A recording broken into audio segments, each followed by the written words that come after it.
Madhu from Warangal. మా అబ్బాయి Srinivas Paddapalli sir and Shivani madam. Thank you sir.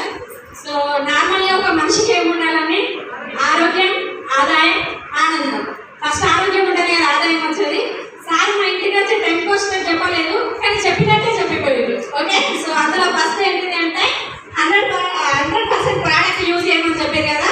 So ఏదైతే ఆరోగ్యం ఫస్ట్ ఉంది కదా, దానికోసమే సార్ మా ఇంట్లో ఒక 100 PV ప్రోడక్ట్స్ పెట్టడం జరిగింది.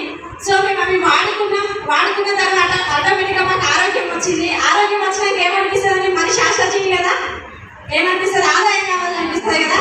సో మేమే సార్కి కాల్ చేసాం, సార్ ఆరోగ్యం బాగుంది కదా, మరి నెక్స్ట్ ఆరోగ్యాన్ని చూపెట్టబోయారు, ఆదాయాన్ని కూడా చూపెట్టండి అని అడిగినాం. ఓకే, సో ఆదాయం చూపెట్టే మార్గంలో సార్ ఏమన్నారంటే, సంత మేడం మధు సార్ ఆదాయం కంటే ఫస్ట్ ఆదాయం ఎందుకు సంపాదించాలో మీరు డిసైడ్ అవ్వండి అని చెప్పిండ్రు.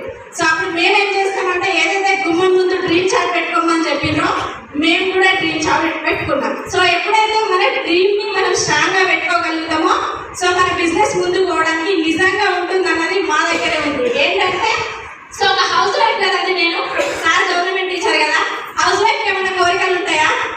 యూట్యూబ్లో వేసి షేకూర్ అనాలి. ఓకే, అంతే కదా అందరికీ.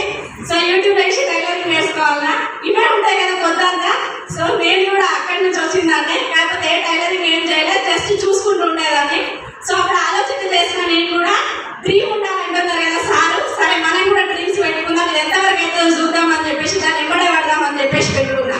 సో 3 డ్రీమ్స్ పెట్టుకున్నా, షార్ట్, మిడ్, లాంగ్ పెట్టుకొని, సరే ఇది ఎట్లా అచీవ్ కావాలో చెప్పండి అని చెప్పేసి అడిగిన. మేడం దానికంటే ముందు మీ డ్రీమ్స్ ఏమేమి రాసిందో చెప్పండి అన్నాడు.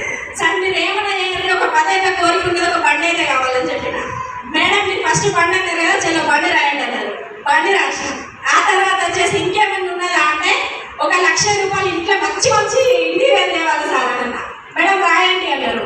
రాసిన తర్వాత ఇంకొకటి ఏం పెట్టుకున్నా అంటే, ఒక 1 ఇయర్లో త్రూ వెస్టీజ్ నుంచి ఒక కారు కొనాలి, ఆ కారు నేనే డ్రైవింగ్ చేయాలి అని నేను ఏం పెట్టుకున్నా.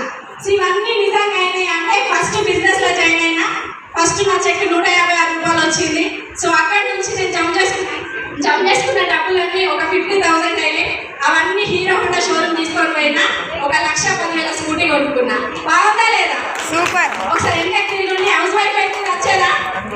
కానీ నేను ఏం చేసిన, ఒక బిజినెస్ ఉన్నట్టుగా మారి నా డ్రీమ్ని పెట్టుకున్నా. ఓకే, సో నెక్స్ట్ ఆ డ్రీమ్ అయిపోయింది కదా, సెకండ్ డ్రీమ్ ఉంది కదా. సో 1,10,000 రూపాయల సామాన్ అంతా కావాలని పెట్టుకున్నా కదా, అదైనప్పుడు ఇది కూడా అవుతుందా కదా. సో అప్పుడు కూడా మళ్ళీ సార్ కాల్ చేసినా, మేడంతో మాట్లాడినా.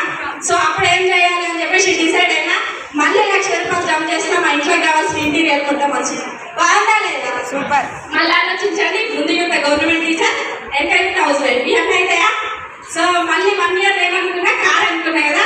చూడండి, సార్ 15 సంవత్సరాల నుంచి ఒక టీచర్ జాబ్ ఎక్స్పీరియన్స్ ఉంది, కానీ మాకు షిఫ్ట్ కార్ ఉండే, నా హెల్త్ ప్రాబ్లంతో మేము కార్ అమ్ముకోవడం జరిగింది. సో మళ్ళీ ఈ బిజినెస్ నుంచి నేను డ్రీమ్ రాసుకున్నా కదా, అదే కార్ మళ్ళీ ఈ బిజినెస్ నుంచి తీయాలని మేము ఫిక్స్ అయినా. వితిన్ 1 ఇయర్ లోపు 15 లక్షల టాటా నెక్సాన్ కార్ ఈ బిజినెస్ నుంచి తీసుకున్నాం. చేయాలి కదా, అవుతుందా కదా? సో నాతో అయినప్పుడు మీతో కూడా అవుతుందా కదా? దానికి ఏం చేయాలంటే, కర్త కర్మ క్రియ ఏంటిది అంటే, ఏదైతే 10వ స్టెప్ ఉందో అది మనం గుడ్డిగా నమ్మి ఫాలో అయితే 100% కూడా నాకు వచ్చినా రాలేదా. నేను ప్రోడక్ట్ యూజ్ చేసిన, నా డ్రీమ్ని పెట్టుకున్నా, నేను లిస్ట్ తీసిన, సో బిజినెస్ బిల్డ్ చేసిన, ఈరోజు టీమ్ మెంబర్తో కూర్చున్నా, నెలకి ఇన్కమ్ ఎంత తీసుకుంటారో చెప్పనా?